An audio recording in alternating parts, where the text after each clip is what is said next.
Crystals, the big fad. Do they work? Do they not work? Are they just placebo? A lot of people wear them. They look nice and they think that they're helping them, which is definitely true. These crystals do help. But a lot of people don't actually wake up the crystals. It's like if you've ever seen Harry Potter, it's like if you were to give a wand to a muggle, they wouldn't know how to use it. Would the magic work? They wouldn't know. They wouldn't be able to use the wand. They wouldn't be able to create magic. Same with the crystals. If you just give the crystal to anyone, sure, it might help them, but at the same time, they have to believe that it works. They have to put their own energy into it. They have to put their own intention. A lot of people are using these crystals and they don't know how to actually activate the crystal. They don't know how to actually magnify this crystal to actually work with you and support you. See, the thing is, these do work. And a lot of people aren't using crystals properly. They're actually just wearing them and they have no intention behind wearing them because maybe it looks nice, maybe they read the description that this is going to help them with more energy, more confidence, with calmness, whatever it is, more protection. And by them reading it, it's helpful because then it creates this energy that they believe that this crystal that they're holding is protecting them. So that in itself is going to support them. That in itself, just by them believing, now that I'm wearing this, I'm feeling more protected now. I'm going to feel more calm. And that's magic in itself. Whether the crystal's working or not, that's magic in itself, knowing that it's like this beautiful placebo and this belief that you have that while you're wearing this stone, it's going to protect you, it's going to magnify or help support you. But in my experience, I've done some crystal training courses, some crystal healing courses in the past. And I used to think these crystals were woo-woo as well. I used to think, they're just a cute story. Until I done this crystal training and we got to learn, what crystals we need to work with. So there's methods and ways which you can find out which crystal you need to work with. It's like a wand choosing you in Hogwarts. So depending on how you are in each moment, in each present moment, you might need clear quartz, you might need rose quartz or a black tourmaline. You may need a hematite or a grounding stone. So depending on what you're needing in that moment, the crystal's going to work with your energy field and wanting to support you in that moment. So in this training, we learned a lot about what crystals we need to work with. And on top of that, we learned how to activate them. And this was a game changer. This is when you create a bond with your crystal, a special bond, and you actually, obviously there was a process of cleansing the crystals.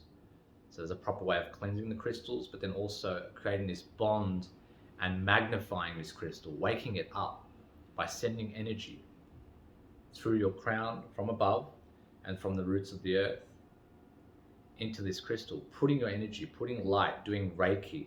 And if you don't believe in this, there's lots of science backing that this works these days. So plenty of science behind intention, behind Reiki, and but behind what we can do with our belief and with our willing to give and send energy. It works. So when we send energy to these crystals, we can amplify, we can wake them up, and then we can also mix that with intention. So once we've awoken these crystals, we've put our intention into these crystals, because we get specific. What support do we want from this crystal? And when we do this process of awakening your crystal, creating a bond and a connection with your crystal, and giving to the crystal, you're enlivening it. Whether you believe in this or not, doesn't matter. Some of you are more sensitive to energy, so you will pick up on crystal energy a lot more than others. Some may not feel this. But the more you get in tune on this path and start to raise your frequency, you're going to start to become more sensitive to energy. It's a part of this awakening process. And just because we can't see energy, it doesn't mean it doesn't exist. You can feel it. If you were to rub your hands together and release that, you can feel the vibration, the energy, the heat. You can't explain that logically, but there it is, it's there. And just like germs many years ago, we didn't know germs existed. We couldn't see germs on our hands. And just because we can't see the germs doesn't mean they don't exist. But it wasn't until they invented the microscope, and they started to look deeper and they see, oh wow, there's germs there. There's things that exist beyond the naked eye. Energy is the exact same. And we're moving towards this. There is actually quite a bit of science now, and there's certain machines out there. They're not mainstream, but there is certain ways of testing energy, testing life force, and tapping into that field. So energy does exist. If you can't see it, you don't believe it, it's probably not your time to step into that or to start believing that. But it definitely exists. I can feel it. And I know a lot of other people on the planet can feel it and are a lot more sensitive. So when you are more sensitive to energy, you can become more sensitive to this crystal energy. And you'll notice when you do this amplifying process, when you charge your crystal with proper intention, you believe it works, you send it light, and then you do this process of giving to the crystal and then receiving from the crystal, allowing the crystal to support you. And this is where the crystals work. This is where they're not a cute story. And I remember when I'd done my training a few years ago, I was blown away at the power of crystals. And I thought, wow, like I was really noticing the effect and the different flavor and texture that this crystal would do to me. I would notice the energy that it would change. I would notice each crystal would have a different style of approach, and it would do something different to my energy field. So, this thing, because a lot of people do wear them in their paraphernalia, and they do get labeled as being, crystals that don't do the inner work. And of course, there's, this ain't gonna do your trauma release therapy. It can help, but it ain't gonna completely do all the work for you. But it doesn't mean that they're great tools. Doesn't mean that these can be very, very helpful on your path. Just like anyone, just like a therapist, a healer, a teacher, they're helpful. Same as the crystals, they're helpful. Doesn't mean that this teacher or your therapist is going to do everything for you. At the end of the day, you've got to be able to do that.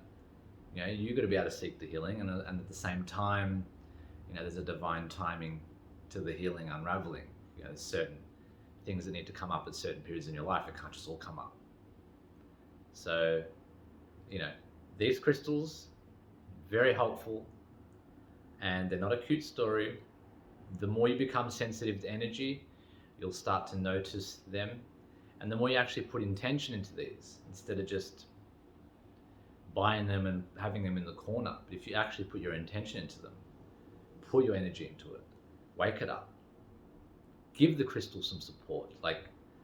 It's alive. Same as the plants. Plants are alive. Animals are alive. There's a life force. This has life force. It's alive. Anything with life force is alive. It has an energy to it.